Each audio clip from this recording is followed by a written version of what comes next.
Hi, everyone, and welcome to our second Roundup Live. It was so successful doing it live last month that I thought we'd do it again. So thank you for everyone who joined us last month, and thank you for everyone who's joining us this month. So you might be wondering, what is Roundup? So Roundup is an episode of the Recruiting Future podcast where we look back on all of the episodes that I published in the last month so we don't miss any of the great insights my guests are sharing. And also, it will give you the chance to find out a bit more about the interviews, and then you can dive in and listen to the full interview with the topics that you're really interested in. So Rona joined me last month. This month, I am joined by the one and only Mervyn Dinnen, my longtime collaborator. We've written a couple of books together. We've written reports. We've done presentations together. We've done all kinds of things. And Mervyn is very well respected in the space. He has 2 podcasts, and I'll just let him introduce himself a little bit and tell us about what he does. Thank you, Matt. How do I rise to that? I'm not sure. But anyway, yes, my name's Mervyn Dinnen, for those who don't know me. I'm, I suppose, an analyst, content creator, kind of researcher around the HR technology space. Yes, I have co-authored 2 books with Matt, Digital Talent and Exceptional Talent. We've written a number of research reports as well. And you can find me on 2 podcasts on HR Means Business, which is where I talk to people, UK, US, although it's more European based, regarding kind of HR topics of the day. And then there's From X to Z, as I would say it, or From X to Z, as they say it the other side of the pond, which is my weekly podcast with Danielle Farage, where we talk about the world of work from the perspectives of 2 very different generations. I must admit, having been doing that for over a year now, I find that most of the things when I'm researching, writing, speaking and stuff, I'm looking at through an intergenerational lens now, because it's kind of that's how I have to look at everything. Absolutely. We might touch on that as we kind of go through. So let's get into the roundup. These are the episodes that were published on the Recruiting Future podcast during September. There are 7 altogether. And also, September was the highest listener figures I've ever had on the podcast. So thank you to everyone who listened. And I think it also really shows that people are really thinking about the future at the moment, and some of the topics that we're going to cover are kind of really resonating because, as we know, it is a time of very disruptive change. So let's start with the first episode. Now, this is slightly different to the others. Episode 727. Title is Becoming a Long Haul Leader. It's an interview with a chap called Chris Ducker. Now, I've known Chris for a while now, and I've done quite a lot of work with him. He's a successful entrepreneur. He's had 3 or 4 businesses that he's sold.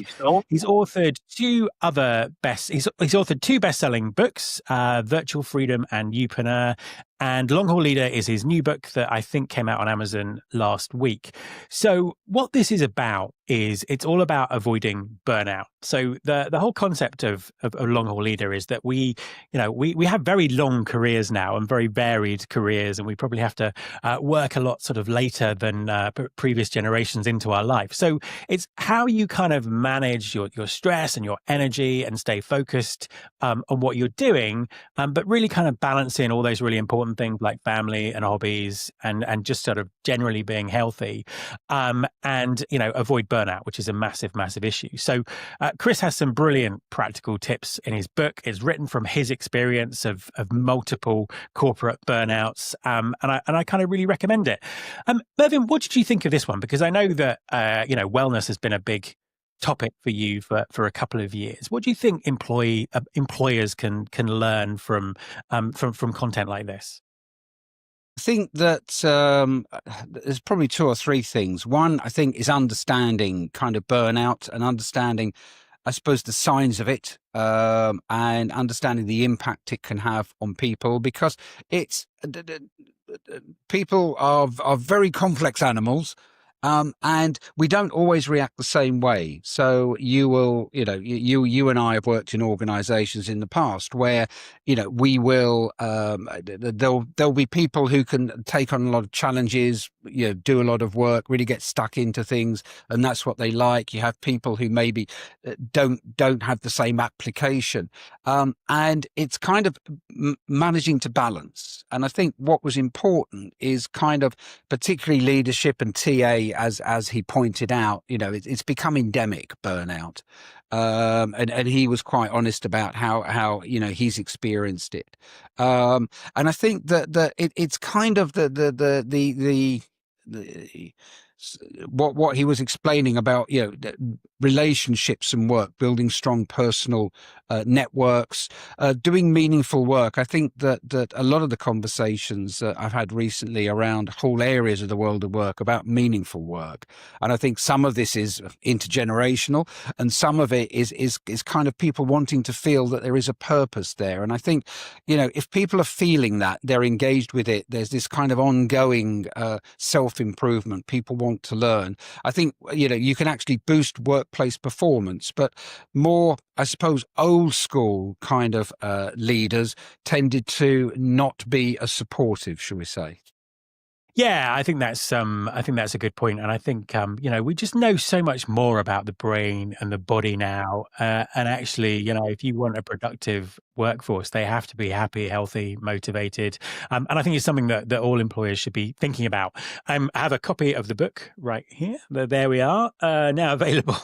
Now available. It just happens to be on my desk. Now available on Amazon. So check that out. It's a really easy, very informative read. Okay. Next episode, which was 728, this is called The Problem with Bias. It's an interview with the one and only Bas van der Hatred, who actually, Mervyn, has broken your record for most appearances on Recruiting Future. So this one counts as an appearance, but we'll have to get you back on talking about anyone was going to break my record. I'm very happy with Bas. Absolutely. Now, I love talking to Bas because he is incredibly curious about the world of talent, the world of TA. He's always running experiments. He's looking into stuff. But when he talks with a real strong background in research, either research that he's done or third-party research that he's found. So he's a great guy to follow. In this particular interview, we were talking about bias in the recruiting process, and he came at it from a slightly different angle to what I've heard before. So the main point that he was making is that bias actually mostly enters the recruiting process right at the beginning. So he had a stat that 85% of labour market bias happens before the candidate is even seen. So it's the CV, the resume stage, and really because of that, the anti-bias training that goes into interviews isn't really being effective because bias is already in the process there. Mervyn, what did you think of this? I 100% agree with him on that. I had a number of years working in recruitment, both internal and obviously external as a recruitment consultant. Yeah, I can, the number of times that when you talk to, particularly as a recruitment consultant, you talk to a hiring manager at a client and you say, right, okay, Matt Alder, he works at Recruiting Future. Say, oh, no. Yeah, we've seen people from Recruiting Future before. It never really works here. So, well, hold on a minute. I've spent some time with him. It's kind of this is what he's done. Yeah, but they don't work. So, the bias is unfortunately there. And people, are predisposed to, and he's right, scanning a CV. I mean, I won't bore the listeners with the hundreds of different things I've heard probably from somebody scanning a CV for 30 seconds. Like, oh, no, we only stayed there 2 years and 3 months. We like people who stay 2.5 to 3 years, anything, name or something, it's kind of like, we've already got 4 people called John on the team. I know that's very low level bias, but it's totally. It's prejudging. Yeah. So when the interview actually happens, this is already there. So I think, no, I fully agree with Bas, and I've met him on a number of occasions, and I usually do agree with him because he's very, as you say, he's very thoughtful about what he does. Yeah, and he goes on in the interview to talk about, to basically say how useless CVs and resumes are Yes. in recruiting, which seems to be a bit of a theme on Recruiting Future at the moment. At least twice a month, I have a conversation where we're talking about that. Also, I would definitely listen to this interview because he comes up with one of the most outrageous examples of a bias because of an ATS configuration I think I've ever heard. And I'm not going to say what it is because I want you to go and listen to it. But I've recounted this story to a few people and it's kind of an open mouthed kind of response. So, definitely check it out because of that. And, Bass basically argues that we should be looking more at assessment, scientific assessment, moving that further up the funnel rather than the CVs. Is he right, Mervyn? Do you think that's the answer to this? I think so. I think that the world of work is changing so rapidly. Historical, and again, over my years in the recruitment sector, it's this kind of reliance on historical performance and historical achievements, which, in some cases, you and I both come across people who've built careers based on, 15 years ago they did something really good and everybody thinks they must be, they've got it in them to do it again. And it's a bit like if a football manager, a soccer manager is kind of, wants to sign a player because 5 seasons ago he had a great season. So every season since, when he hasn't done so well, it's like, well, yeah, but he had that great season. He's still putting in the effort, and it's just, unfortunately, bias is a natural human instinct. Yeah, and there's actually a football example in this interview where he was talking about the difference between, where you've worked and what that company's achieved and what you've actually done. And the football example was, I think it was a second choice goalkeeper that had played for, a team that had all these kind of honours, but he hadn't actually played for the whole season. So it had no part in it, but obviously the reflected glory of being part of that team. And it was just an interesting example. Okay, cool. Let's move on to the next one, episode 730. No, that's wrong. Let's move on to the next one, which is episode 729, because we are continuing along a similar theme with bias. So this one is called Using AI Responsibly in TA. Huge topic. I was delighted to finally get an interview with Martin Redstone. If you've not come across him before, he's an expert on governance, compliance, and ethics in AI. Obviously, very timely at the moment. And if you don't follow him, you absolutely should. So, really big topic. We go through the new legislation. We remind people that all the old rules around discrimination in employment law still apply. And really the message here is about getting the kind of solid foundations and guide rails in place around AI, and also asking the vendors that you're using the right questions about compliance and transparency, because the risk to organizations here is huge, both from a regulatory perspective, but also from a bias and an ethics perspective. So, huge topic, lots of really great practical information. Mervyn, what did you think of this one? Well, Martin really knows his stuff, and I think that this is important because anybody working within an organization that is looking to integrate more AI in their processes really, I think, needs to listen to this, flag it up to your directors or whoever's making the purchasing decision in your organization, particularly this kind of launching without guardrails, governance, risk, compliance, those kind of things. And he raises, obviously, using the LLMs to make decisions like candidate rankings and things like that. He makes the point LLMs are like text generators. You use them for something different. Keeping humans in the loop is important.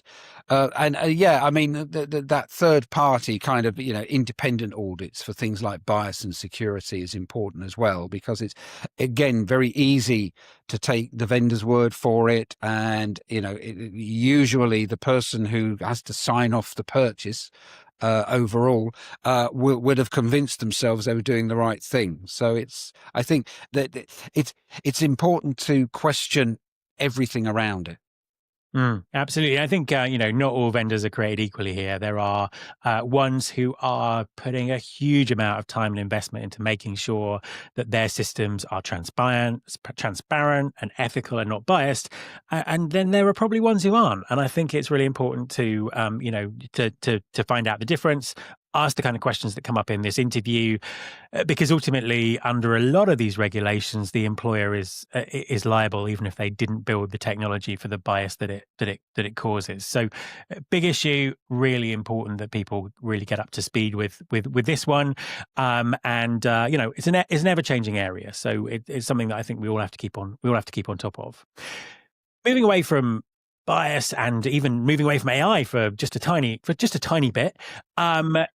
Yeah, I know, exactly. We do talk about other things other than AI, although it does seem to affect absolutely everything at the moment. Episode 730 is recruitment marketing stuck in a rut. Good to have some recruitment marketing content back on the podcast. Not actually sort of spoken about recruitment marketing for quite some time. It's my background, so it's actually allegedly my specialist topic. So we should be doing more on it. And actually, there are a couple of really great interviews around the recruitment marketing side that are coming out in the podcast in October. In fact, one of them I think came out last week. So this is an interview with Neil Costa from Higher Clicks. The key point that he's making here is that recruitment marketing, is it a bit stuck? At the kind of top end, we still see some interesting creative work, but for the majority of employers, are they just stuck and being over reliant on LinkedIn and Indeed? And we also talked about the importance of employer branding during tough economic times. If a company's not recruiting, it's still really important that they kind of build that awareness of their employer brand, because as soon as they want to recruit, they need to be ready to go. Mervyn, what did you pick out from this particular interview? I think that again, one of the key points he makes is that people want real stories from real employees. They don't want kind of generated things from AI. They might be using that in their day-to-day work, but if it's an organization they're thinking of joining and they're obviously going to make a commitment to, they want to know more about it. That, I suppose, what we would say the human side. What's the culture like? What are the people? What's the level of support like? Things like that. And I think that he talks about search behavior is shifting to AI type answers, and that few employers have optimized jobs or content for discovery from AI. So I think that's possibly because we're at a bit of a crossroads where AI is coming in a lot more, and possibly very quickly. People are, integrating or trying to integrate it before they probably fully understand what it is it's going to be able to do and the difference it will make to the business. And I think authenticity has always been important. The real stories from real people. So I think that for recruitment marketing, as like many other areas of our industry, AI is changing everything. AI is making things very easy. It's very easy to say, feed it a load of information. Say, what are the 5 things I need to know? Funnily enough, I used to have a boss many years ago, and it would always say, if he had a meeting with a client or anything, he'd get 2 or 3 people together who had spoken to the client, say, what are the 3-4 things I need to know before I walk in? And that was the only prep he ever did, based on what we said, which could be anything. So I think that's the kind of way that we need to move. Yeah, and it's funny because I just said this episode wasn't about AI, but obviously AI runs all the way through it, which is just the way of things. The way of things at the moment. Eventually, it's going to just operate in the background, and we won't know what's going on, and we'll kind of stop talking about it. But it will be there. We operate in the background. Yeah, exactly. Interesting interview. We also geek out a little bit about the possibilities of personalization in recruitment marketing that AI can bring. And to me, I think that's a really big, mass personalization is such a really big topic moving forward. And I'm going to do some more kind of content on that in the coming weeks and months. Okay, episode 731, recruiting top AI talent. Interview with Rebecca Hastings at Lucent Search. Really check out this episode because it's based on a report that she has published, which was based on her interviews with some of the top AI heads of AI, chief AI officers, some of the top AI people in in a series of great sort of tech companies, and kind of really pulls out a few things around the human struggle to get AI talent into businesses. So it's a really interesting one. Mervyn, what did you make of it? The point you've just made. I mean, I think the first two kind of notes I had were kind of, AI leadership is restless. It was almost 2/3 of AI leaders plan to leave within a year. And they're frustrated. They don't have much autonomy. Penalty for loyalty as well. It's kind of, we've heard that historically. But also the 91%. I mean, that's huge. Say that hiring top AI talent is very hard, and it slows down the progress they could make. And of course, whenever I hear something like that over the years, particularly in recruitment, I say, well, how are you defining top AI talent? Are you looking for something that isn't there, or are you possibly assessing people in the wrong way? So I think that's important. What was interesting is that kind of, like 91% say, hiring top AI talent is very hard, and 87% are worried that once they've hired, they'll leave. Again, that is, if you're worried that they're going to leave very quickly after they join, you really need to fix something internally first. Yeah, absolutely. It's interesting because we've had such a kind of focus in the last 2 years of all the tech layoffs, the kind of the unemployment in the tech sector, how that's turned completely on its head from a few years ago. But actually, in sectors of tech, it's still the same. So I think a lot of the problems we're seeing here around AI professionals, we've seen with data science professionals, with mobile professionals, e-commerce professionals, it's kind of all through the last sort of 20 years or so. And the themes are always very, very similar. One of the things that always comes out is it's not necessarily about money. And I think this is really interesting in this case because you have, Meta going out to the market and allegedly offering people packages of hundreds of millions of dollars, and not necessarily finding it that easy to recruit, even with just an insane amount of money on the table. Because these people want to do interesting work. They want to learn. They want to, do something that makes a difference to the world, but also really kind of enhancing up their skills. So it's a lot about who they work for and who they work with.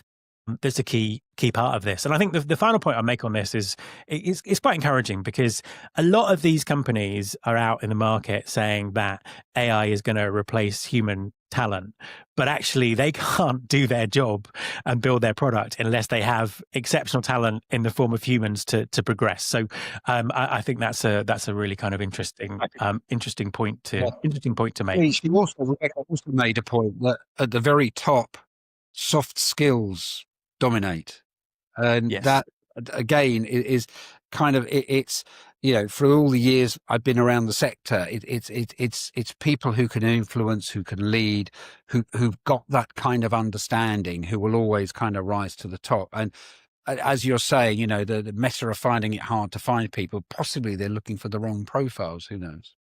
Yeah, exactly. I mean, I think they have recruited some people, but it's it's a really interesting market to watch. Check this out. I think there's a lot of things that people can learn here. So, episode 732, are job interviews obsolete? So we've already slagged off resumes. So let's get into job interviews now. Interview with Sarah LaMontagne from Montage Motion Consulting. She's got a background where she's worked at recruitment agencies. She's worked in-house. So she's got a real kind of holistic view of talent acquisition. So this isn't someone just coming on and slagging off interviews because they had one once and they didn't like it. It's someone with lots of experience. So she really picks up where Bas' interview sort of left off, focuses on interviews, says they're useless, not fit for purpose. One of the really interesting things that I didn't know is she points out that interviews, or the concept of interviews, were actually invented by Thomas Edison in the 1920s. And I went and checked this, and it's absolutely spot on. He invented lots of things, but also it would seem that the interview. Mervyn, you have interviewed lots of people in your professional career. Is she right? Yes. Next. Could you give us a little bit more than yes? Yeah, I mean, it's interviewing. Interviewing is a skill that many people don't think they have. The very first lesson I ever had from my very first boss in recruitment was that an interview is a conversation with a purpose. And the purpose is to find out, as much as you can about the person and their fit to what you're trying to match them to, and whether what you're trying to match them to is actually something that they want. A lot of that comes, it's a bit like soft skills. A lot of that comes not from the direct questions, how many times did you hit your target last year? It doesn't come from that. It's how they kind of, I suppose, are able to articulate and put things across, and how they, to ask questions about what they prioritize, what's important to them. And I noticed that she talks about things like paid work sample trials and things like that, which retiring the cover letter and the CV. How many times have we heard about the end of the CV? It's true. It's kind of, in nowadays, LinkedIn and other platforms, and it's very easy to find out about somebody as opposed to what's on the CV. So I think that, I mean, the end of the interview as we know it has been talked about for a long time, but she makes some very, very strong points about this and why it's important. And I think, particularly as we continue to talk about AI, how we assess capabilities and how we assess people's fit and match, but both skill side and culturally, I think will be done very differently over the next few years. Yeah, 100% agree with you. Agree with you there, and it's kind of interesting. And she comes up with some sort of practical suggestions and solutions for how we kind of move forward with this. And I think ultimately, and I've spoken about this a lot before, I think the problem is we are stuck in using kind of outdated methods that we've been using for, in this case, interviews over 100 years, resumes even longer. And it's just so ingrained in the culture, in the way everyone thinks about how you get a job, that change is very difficult. And I think we've kind of run on too long with things that don't work. And I'm particularly, again, really interested in occupational psychology, assessment science. We have science that tells you how to select people, but most employers don't use it because they're relying on interviews and resumes. So I'm hoping that AI is a catalyst for change here. But I think it'll still take a while to sort of shift those habits and change that thinking. But let's continue this debate until we get somewhere. Did she say what Thomas Edison's first question was? No, and I because I have ADHD, so I just dive down rabbit holes on this. I was kind of reading about Thomas Edison for about 3 hours. It wasn't that he did the first interview. He kind of came up with the concept of it, and then it's just a little bit kind of woolly after that. But he was like one of the most famous innovators who had ever lived, and at the time it was a really innovative concept. But then you have to think about the technology and the information that was available at the time is very different to what's available now. And I'm sure if Thomas Edison was here, he'd be inventing something else rather than doubling down on something that was over 100 years old. Tell me about your school. Yeah, let's talk about your CV that you've already sent and I've already read. So anyway, where did you go to university, etc., etc. Cool. On to the last episode, 733. These are 2 interviews I recorded at the HR Technology Conference 2 weeks ago. Mervyn, you were there. really interesting. There's one with Ellen Bailey from Smart Recruiters. I've done an interview with her at HR Tech every year for 3 years now, looking at what's going on. She came up with this vision of recruiterless recruiting 3 years ago. We're kind of tracking about where we're getting to on that. And it's quite a technical interview as well. She's really advocating that TA leaders really understand the technology and what's going on behind AI. So really interesting from that perspective. And also Daniel, CEO at Greenhouse, talking about the candidate experience, dealing with fake candidates, dealing with application volumes, and we talk a little bit about AI interviewing. Mervyn, to start with, just give us your kind of view of HR tech. What was it? What is it like? What were your sort of big takeaways from it? My big takeaway was this thing called AI that everybody talks about. No, it was interesting because they changed the format slightly, and as you and I both know, because we discussed it at the time, I think that for me, the big thing about HR tech is that obviously you've got a lot of tech vendors in one space. I won't say they're all selling the same thing, but they're obviously all very much in sales mode. And it's often, to me, quite interesting to look at maybe the smaller vendors who are offering quite niche products and services, and have a think about why that is needed. So I think that's always good, and I think that because the big vendors take up a lot of space and obviously have a lot of platforms to speak from and stuff, it's sometimes harder for the smaller vendors to have a voice. So I think it's always important, as you and I both do, to walk around and talk to organizations maybe who are much earlier in their development about what they're trying to do and things. And also the buzz of the people, because it's the only time, it's a very transatlantic kind of grouping of people within the HR and the tech sector. And so it's one of the 2 or 3 times a year everybody gets together in one place. So there's always an energy and a buzz about it. Yeah, I mean, it's always, you always leave with some new ideas and thoughts and things and different ways of looking at things. Yeah, absolutely. And I think that, the smaller stands is always really interesting because I think it was about 9 years ago in Chicago. I might have got the date wrong, but I think that Paradox, for example, were on the startup bit at the back with a really small stand. And then, fast forward 9 years, they're absolutely front and center with this enormous stand at the front of HR tech. So you can kind of see the way that companies grow and develop as well. And what did you think about the topics in the two interviews? Yeah, no, I thought, look, you spoke to people who really know what they're talking about.